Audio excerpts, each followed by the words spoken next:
With 13 different classes that you can choose from, the choice of what class should you play can be very complicated. And in this video, I'm going to break down what each class does, as well as the questions you can ask yourself in order to choose what class you want to play in your next campaign. The first thing to consider is how much magic you want your character to have access to in your day-to-day adventures. Magic gives you access to spells, which can do a variety of different things, from throwing fireballs at enemies to just simply doing little illusions and charms. If you don't want to mess with magic at all, you're going to want to go into one of the martial classes. To narrow this down further, ask yourself, how do you want to fight in combat? If you want to rely on your strength and versatility in combat, then I would go with a fighter. The fighter is skilled with a variety of armor and weapons, which will allow you to be the tank and deal out good damage to all of your enemies. The key feature for a fighter is known as Action Surge, where you give yourself an extra turn to push yourself beyond your limits once per resting cycle. Now, if you want to rely on a more reckless strength, then I would recommend the Barbarian. Barbarians traditionally wield large weapons and quite literally fuel their attacks with anger. A barbarian's key feature is raging, where you're going to throw a fit which allows you to take less damage and deal more damage as long as you keep trying to hit things on your turn. If you want to rely more on accuracy and deadly strikes, I would recommend playing a rogue. Rogues are more sneaky and dexterous, relying on getting the upper hand in a combat scenario to deal their massive damage quickly.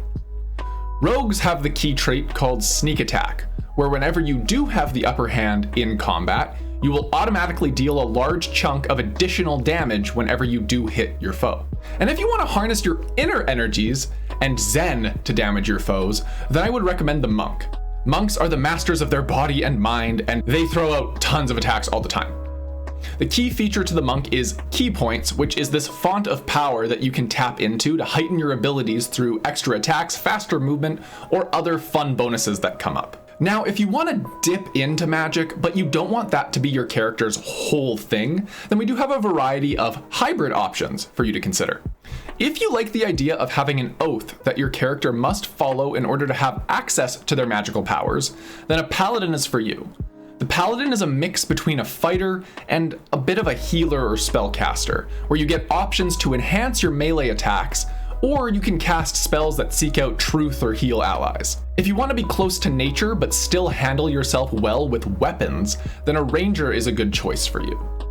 The ranger is usually built like your traditional archer, but they can mix it up and dive into melee range if you do want to.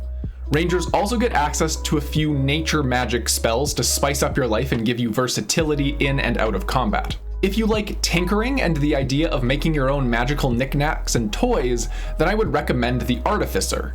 The Artificer does have access to some of the arcane spells, but overall specializes in the creation of magical knickknacks and weapons that you can use to augment your party's abilities.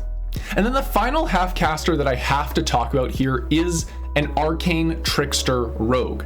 This is a subclass of Rogue that I did talk about before, but they get the subclass Arcane Trickster at level 3 that teaches them magic that specializes in trickery and illusions. Now, for those of you that want to dive in and have all of the magic you can at your disposal, we are going to have to ask ourselves a follow-up question.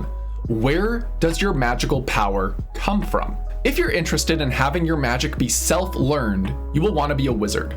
Wizards are taught in the arcane, either at institutions or other mentorship opportunities. The special feature of a wizard is a spellbook, where you copy all of the spells you find in the world down so you can prepare and use them in the future. If you want your magic to come from the service to a deity, then the cleric is for you.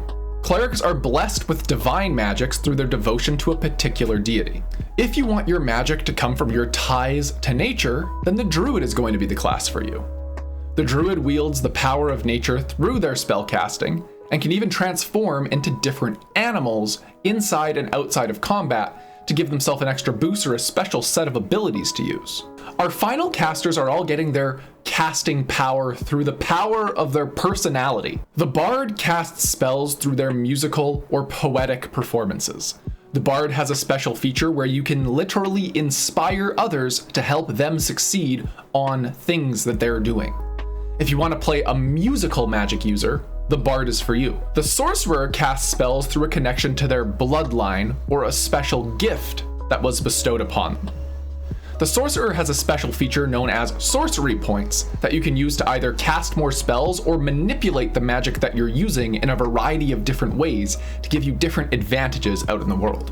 And then we have the warlock, which casts spells through a bargain they've struck with a powerful entity. This is different from a cleric because where clerics are getting their magic through devotion and service, warlocks are getting their power through direct servitude. If a warlock is not listening to this magical sugar daddy, then the power that they come to rely on gets taken away. And that does it. We have done a very basic summary of all the class fantasy of all of the different classes in 5th edition Dungeons & Dragons. Mull it over and think about what you're going to have the most fun trying out over the course of a longer campaign. In the coming videos, I'm going to be taking your class selection and then helping you create your first character sheet so that you're ready to play. That's all for today. Happy adventuring, and I will see you next time. Take care.